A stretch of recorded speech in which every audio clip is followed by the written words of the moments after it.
Friends, જય શ્રી કૃષ્ણ. કેમ છો બધા? તો આજે મમ્મી તમને એકદમ નવી રીતે ફરાળી ખાટા ઢોકળા બનાવતા શીખવાડશે. તો આ રીતે ઢોકળા તમે ક્યારેય નહીં બનાવ્યા હોય તો એકવાર જરૂરથી ટ્રાય કરજો. તો અહીંયા આપણે 1/4 કપ સાબુદાણા લીધા છે અને 1 કપ આપણે મોરૈયો લીધો છે. તો આ રીતે મોરૈયા અને સાબુદાણાનું મેઝરમેન્ટ લઈ લેવાનું. 4 ભાગનો મોરૈયો અને 1 ભાગના સાબુદાણા. તો પહેલાં આપણે મિક્સરની જારમાં સાબુદાણાને ક્રશ કરી લેવાના છે. તો સાબુદાણા આપણા ક્રશ થઈ ગયા છે ને, તો તેને એક વાસણમાં લઈ લઈશું અને તે જ જારમાં આપણે મોરૈયાને ક્રશ કરી લેવાનો છે. તો ફાઇન પાવડર નહીં કરવાનો, આપણે જે રીતે ખાટિયા ઢોકળાનો લોટ કરતા હોય ને એવી રીતના જ પીસવાનો. તો અહીંયા આપણે સાબુદાણા અને મોરૈયા બંને સારી રીતે ક્રશ કરી લીધા છે. તો આ આપણો ફરાળી ઢોકળાનો લોટ તૈયાર થઈ ગયો છે. તો હવે આપણે બંને લોટને મિક્સ કરી લેવાના. તો બંને લોટ આપણા સરસ મિક્સ થઈ ગયા છે. તેમાં આપણે અડધો કપ ખાટી છાશ ઉમેરવાની છે. તો અહીંયા આપણે ખાટી છાશ લીધી છે અને તમે ઇન્સ્ટન્ટ બનાવતા હોય ને તો 1 કપ જેટલી ખાટી છાશ ઉમેરવી. અને આપણે અહીંયા આથો નાખીએ છીએ ને એટલે અડધી કપ જેટલી જ છાશ ઉમેરી છે અને અડધો કપ આપણે પાણી ઉમેરવાનું છે. તો બધી જ વસ્તુ આપણે સારી રીતે મિક્સ કરી લેવાની છે અને હવે તેનું આપણે બેટર બનાવી લેવાનું છે. તો પાણી અને છાશ ઉમેરશો ને તો તમને ઢીલું લાગશે, પણ થોડી વાર ફેટશો ને એટલે જાડું થઈ જશે. તો ફરીથી અહીંયા જરૂર લાગે છે એટલે 3 ચમચી જેટલું પાણી ઉમેર્યું છે અને તેને આપણે બેટરમાં મિક્સ કરી લેવાનું. તો અત્યારે આપણે બેટરની કન્સિસ્ટન્સી આ રીતની જ રાખવાની છે, કેમ કે આપણે તેને આથો લાવવા માટે મૂકવાનો છે ને એટલે. તો હવે તેને આપણે ઢાંકીને ઓવરનાઇટ રહેવા દઈશું. અને તમારે ઇન્સ્ટન્ટ બનાવવા હોય ને તો પણ બનાવી શકો છો, પણ તેમાં તમારે સોડા થોડા ઝાઝા ઉમેરવા પડશે. તો અત્યારે તેને આપણે આથો લાવવા માટે મૂકી દેવાનું છે. 7 થી 8 કલાક જેવો સમય થઈ ગયો છે. 8 કલાક થઈ ગઈ છે અને આપણું બેટર તૈયાર થઈ ગયું છે. તો અત્યારે થોડું વેધર ઠંડુ છે ને એટલે આથો એટલો બધો નથી આવ્યો, પણ અગર ગરમીની સિઝન હોય ને તો બહુ જ સરસ આથો આવે. તો આપણું બેટર તૈયાર થઈ ગયું છે. તો હવે તેમાં આપણે મસાલા કરી લઈએ. તો અહીંયા આપણે અડધા કપ જેટલો શેકેલી શીંગનો ભૂકો લીધો છે. તો અહીંયા શીંગને શેકી ફોફા કાઢી અને દરદરું પીસી લીધું છે. તો આ રીતનો પાવડર હાફ કપ જેટલો લીધો છે તે ઉમેરી દેવાનો છે અને અડધા કપ જેટલી આપણે ખમણેલી દૂધી ઉમેરવાની છે. તો આ બે વસ્તુ તમે ઢોકળાના બેટરમાં ઉમેરીને ઢોકળા બનાવશો ને તો ઢોકળા તમારા બહુ જ સરસ બનશે.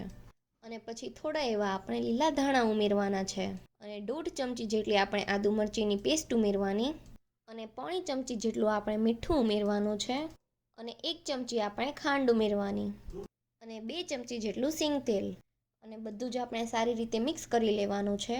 તો પહેલેથી જ આપણે તપેલામાં ગરમ પાણી કરવા મૂકી દીધું છે અને પછી જ આપણે ઢોકળાનું બેટર તૈયાર કર્યું છે. તો બધું જ સરસ રીતે મિક્સ થઈ ગયું છે અને ચોકીને પણ આપણે તેલથી ગ્રીસ કરી લીધી છે. તો અહીંયા આપણે 2 ચપટી જેટલા ટાટાના સોડા લીધા છે અને તેને આપણે બેટરમાં ઉમેરવાના છે અને ઉપરથી આપણે થોડો લીંબુનો રસ ઉમેરવાનો છે, જેથી બધા જ સોડા આપણા ફૂટી જાય. અને તેને આપણે બેટરમાં સારી રીતે મિક્સ કરી લેવાના છે. તો આ આપણું બેટર પરફેક્ટ તૈયાર થઈ ગયું છે. તો બેટરની કન્સિસ્ટન્સી આપણે આ રીતની રાખવાની છે અને પછી જે આપણે તેલથી ગ્રીસ કરેલી ચોકી છે ને તેમાં બધું જ બેટર ઉમેરી દેવાનું છે. તો અહીંયા આપણું પાણી પણ પરફેક્ટ ગરમ થઈ ગયું છે. તો આપણે 1 ચીલ લીંબુની જે આપણે પાણી ગરમ કરતા હતા ને તેમાં મૂકી દીધી છે એટલે તપેલું કાળું ન પડે. અને આપણી ચોકી રહી ને એવો એક કાંઠો મૂક્યો છે અને હવે આપણે ચોકીને કાંઠા ઉપર મૂકી દેવાની છે અને તેના પર એક આ રીતનું કપડું ઢાંકી દેવાનું છે અને તેના ઉપર આ રીતે જે મોટું શીબું આવે ને તે મૂકી દેવાનું અને બધી બાજુથી કપડું આ રીતે ઉપર લઈ લેવાનું. તેના ઉપર વજનવાળી વસ્તુ મૂકી દેવાની, જેનાથી વરાળ બારી ન જાય અને આપણા ઢોકળા એકદમ સરસ બફાઈ જાય. અને તેને આપણે 15 મિનિટ જેવું હાઈ ફ્લેમ પર થવા દેવાનું છે. 15 મિનિટ જેવો સમય થઈ ગયો છે. તો હવે આપણે જોઈ લઈએ કે ઢોકળા પરફેક્ટ બફાઈ ગયા છે કે નહીં. તો તમે જોઈ શકો છો કે આપણા ઢોકળા એકદમ સારી રીતે બફાઈ ગયા છે. તો ચોકીને હવે આપણે બહાર લઈ લેવાની છે અને તેમાંથી વરાળ નીકળે ને ત્યાં સુધી ઠંડુ થવા દેવાનું. તો ત્યાં સુધીમાં આપણે ઢોકળાનો વઘાર કરી લઈએ. તો અહીં આપણે એક કળશીમાં 2 થી 3 ચમચી જેટલું તેલ ગરમ કરવા મૂકવાનું છે અને તેલ ગરમ થઈને ત્યાં સુધીમાં આપણે ઢોકળાને કટ કરી લઈએ અને ઉપરથી આપણે આ રીતે ધાણા ભભરાવી દઈશું. તો હવે આપણું તેલ પણ ગરમ થઈ ગયું છે. તો અડધી ચમચી જેટલી રાઈ ઉમેરવાની છે અને બધી જ રાઈ ફૂટી જાય ને એટલે તેમાં લીલા મરચાં, મીઠા લીમડાના પાન અને થોડીક આપણે હિંગ નાખવાની છે અને પછી તેને સારી રીતે મિક્સ કરી લેવું. તો આ બધું જ એકદમ સરસ તતડી જાય ને એટલે ગેસની ફ્લેમ બંધ કરી દેવાની. તો આ આપણો વઘાર તૈયાર થઈ ગયો છે. તો તેને આપણે ઢોકળા પર આ રીતે રેડી દેવાનો છે. તો આ આપણા ફરાળી ખાટા ઢોકળા ખાવા માટે એકદમ પરફેક્ટ તૈયાર થઈ ગયા છે.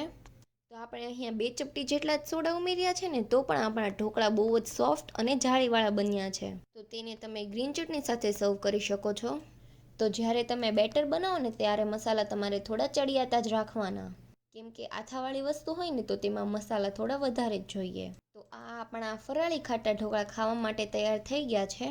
અને જો તમને આ રેસીપી ગમી હોય તો વિડીયોને લાઇક કરજો, શેર કરજો અને અમારી ચેનલને સબસ્ક્રાઈબ કરી દેજો. Thanks for watching.